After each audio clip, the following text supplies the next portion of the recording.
Une vidéo, bonsoir à tous, sur le thème du radotage et de la paranoïa. Radotage, vous savez ce que c'est, paranoïa pris dans le sens commun du terme, c'est-à-dire ceux qui se croient toujours, par exemple, je prends cet exemple tout à fait par hasard, qui se croient toujours manipulés et malmenés par des pervers narcissiques ou des perverses narcissiques. Parce qu'il y a des filles et des garçons. Alors, on nous reproche souvent, enfin moi on me reproche souvent de toujours répéter la même chose, de radoter en quelque sorte. Donc effectivement je le fais, c'est lié notamment à mon âge, qui n'est plus si tendre que cela, et c'est lié aussi au fait que les événements du passé me semblent très importants et je ne comprends pas pourquoi ils disparaissent. Pour moi, ils sont rangés quelque part et en parlant sans cesse, en citant des gens du passé, des gens qui ne sont pas très connus, que j'ai pu croiser à Montluçon notamment, en les citant, c'est amusant, d'ailleurs ça amuse tout le monde, mais c'est une manière de nier la disparition du passé. Voilà, première chose. Donc là, ça ne renvoie pas au pervers narcissique, ça renvoie à mes préoccupations existentielles, que tout le monde a finalement, et que tout le monde traite d'une façon certainement différente. Par ailleurs, il y a le fait que quand je ressasse une idée, une phrase, un événement, c'est que cet événement, je ne le comprends pas. Il y a parfois des phrases du passé qui me reviennent, qui me sont restées dans la tête, et dont je ne comprends pas l'importance, dont je ne comprends pas le sens. Et il y a aussi, enfin, et c'est là que ça concerne plus spécifiquement cette vidéo, il y a les événements qui sont problématiques. Si je radote, par exemple, sur le fait que je suis étonné et scandalisé qu'une personne puisse cracher dans les aliments d'une autre personne, c'est parce que cette idée m'est difficilement supportable, surtout quand elle est exposée librement, sans la moindre honte. Donc ce n'est pas un radotage vain, c'est parce que celle ou celui qui fait état d'une telle chose est forcément peu clair, a quelque chose de dérangé, de gravement détraqué, je dirais. Voilà. Donc c'est un radotage qui a de l'importance, qui est là pour alerter les gens de mon entourage sur des situations qui me semblent dignes des tortures dans les camps. Enfin, ce sont plutôt les prémices pour moi de torture, de choses comme ça. Ça renvoie à ça et donc ça me semble insupportable. Voilà. Bon, je prends cet exemple parmi d'autres parce qu'il y en a d'autres. Et si effectivement on parle toujours de quelqu'un, c'est qu'il y a une raison. Ce n'est pas pour faire nos intéressants, ce n'est pas parce que la personne finalement on est déçu par le fait que finalement la relation n'a pas marché et qu'on peut faire l'hypothèse que la personne ne lui plaisait pas finalement, possible, mais dans les cas comme ça, je n'en parle pas quasiment. Après tout, ça arrive des tas de fois qu'on donne une impression qui n'est pas celle qui a été mal interprétée peut-être et la personne est déçue et nous laisse tomber. Ça c'est autre chose, ce n'est pas ça.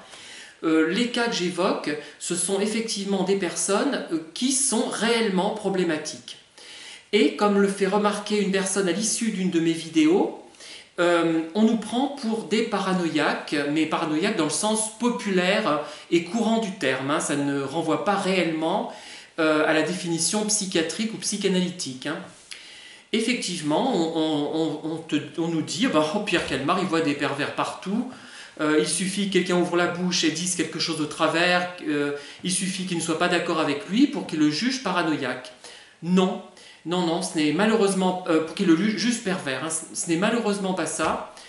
Et on aimerait bien que ça soit ça. Moi j'aimerais bien, finalement, m'être trompé sur plusieurs personnes, sur bien des gens. J'aimerais bien m'être trompé, évidemment, puisque si les premières fois que j'ai rencontré ces gens, si ce que j'ai perçu de très agréable, de très positif existe réellement et que c'est de ma faute si je n'ai pas pu y accéder à tout ça, eh bien j'aimerais bien que ça soit le cas. Comme ça, je pourrais rattraper les choses et développer avec ces gens des relations littéralement idylliques. Hein. J'aimerais bien, donc je n'ai pas intérêt à croire que ce sont des pervers finalement.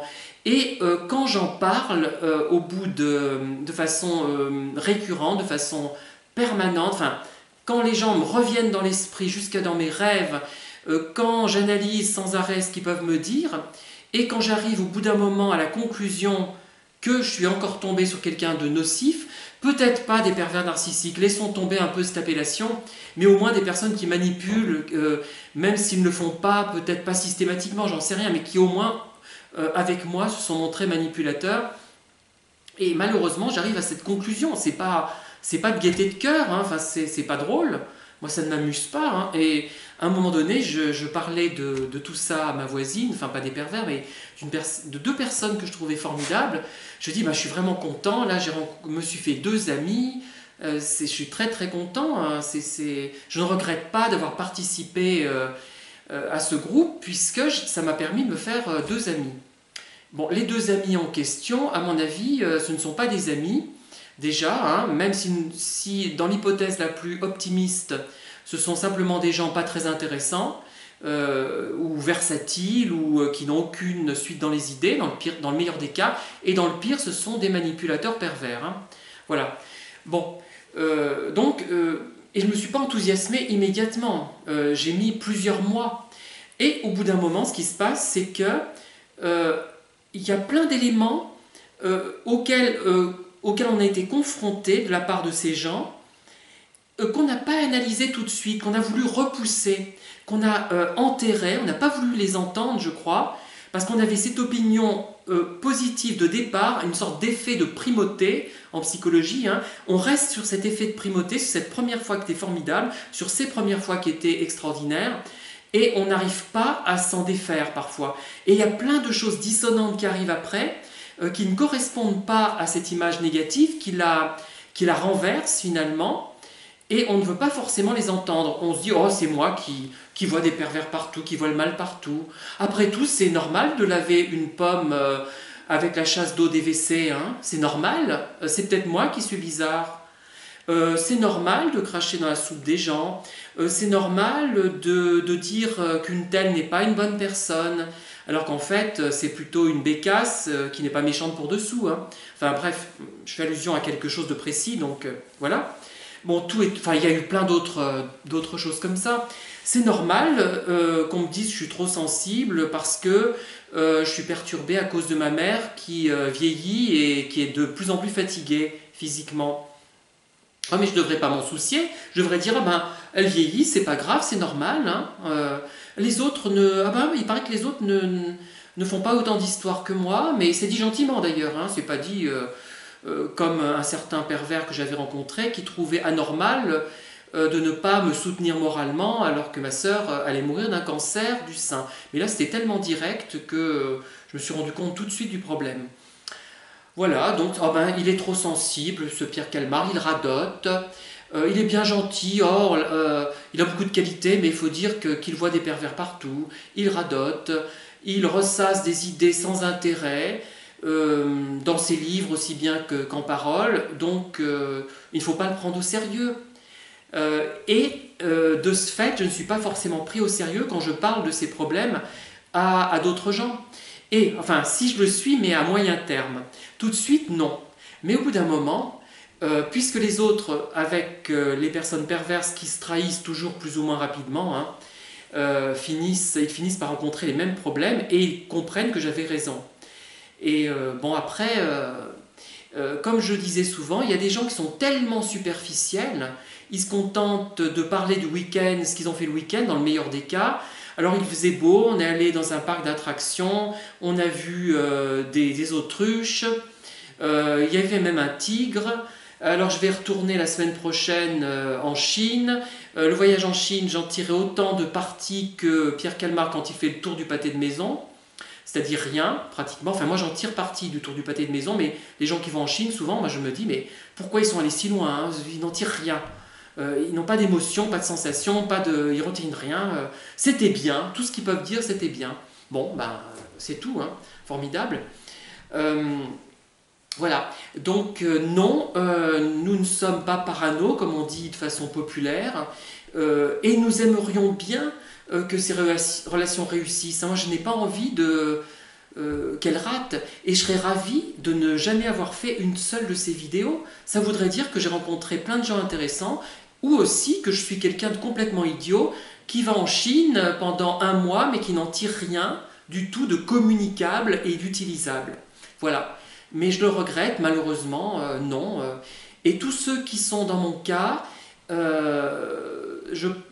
vous n'êtes pas non plus paranoïaque dans le sens populaire du terme. Non, si vous avez rencontré des problèmes avec certaines personnes, avec des gens, ce n'est pas forcément à cause de vous, hein. Il y a des cas où, effectivement, on a une part de responsabilité, on est prêt à la reconnaître, mais là, face à un pervers, votre responsabilité est nulle. Et je dirais que le seul tort que vous ayez eu, c'est de ne pas, dans certains cas, vous avoir fait confiance, avoir eu confiance en vous et de vous dire cette personne, ça ne colle pas, il y a quelque chose qui ne va pas, il faut que j'arrête. Ou au moins que je ne relance pas, que je prenne des distances. Voilà ce que je voulais vous dire, rien de transcendant. Merci de liker si mes propos vous intéressent. Mes chers pervers narcissiques, merci de disliker. Ça me ferait plaisir de voir que vous m'écoutez toujours, hein. Et il y a aussi les gens que j'ai malmenés sans le savoir, en les prenant à tort pour des personnes nocives, hein, et qui dislike peut-être, mais j'en suis désolé, mais on n'est pas parfait non plus, hein. Voilà, merci, à bientôt, au revoir.